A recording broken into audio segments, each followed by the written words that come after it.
Chers amis, au sujet de la question qui m'est posée chaque année des centaines de fois, a-t-on le droit de lire les Tehillim le jour de Tisha B'Av, ou les personnes par exemple qui font le Perek Shira, est-ce permis ou pas? D'une part, le jour de Tisha B'Av, on n'a pas le droit d'étudier la Torah, et les Tehillim ça fait partie de la Torah.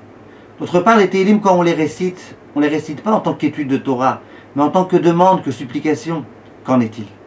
Le Chafetz Chaim, Mishnah Berurah, Siman Tav Kuf Nun Dalet 554 écrit que la coutume, c'est que à Mincha, ça veut dire après Chatzot, les gens ils lisent les Tehillim. Et après ils rapportent une coutume qui consiste à dire que non, même après Mincha on ne récite pas les Tehillim, et les gens qui ont un engagement de réciter chaque jour tel et tel Tehillim, et bien tant pis, ce jour-là ils font pas, le lendemain ils rattraperont. Et le Chafetz Chaim il laisse entendre que c'est ça la façon la meilleure de se comporter.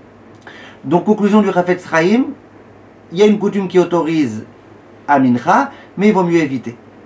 Sur ça vient le Rav Ovadia Yosef et il dit attention, une personne qui est incapable d'étudier la Torah, les choses qui sont autorisées à étudier pendant Tisha B'Av, et qui si elle ne lit pas les Tehillim, elle ne fera rien ce jour-là, bien sûr qu'on lui autorisera à lire les Tehillim.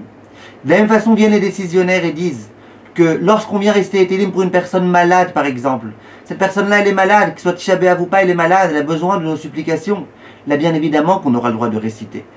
Lorsqu'on vient réciter sans raison en quelque sorte, alors là on dit écoute, le jour de Tisha B'Av, il vaut mieux ne pas réciter, si tu peux faire autre chose. Mais s'il y a une bonne raison, eh ben ça sera permis de réciter les Tehillim, mais ça tout le monde est d'accord, même ceux qui n'autorisent pas de réciter les Tehillim à Mincha. Donc pour le Perek Shira, c'est exactement la même chose, si on le fait dans un but très précis qui est très important, eh ben on aura tout à fait le droit, et si c'est pas un but très important, il y en a qui autorisent, il y en a qui préfèrent ne pas le faire, et tout dépend de la coutume que vous voulez suivre.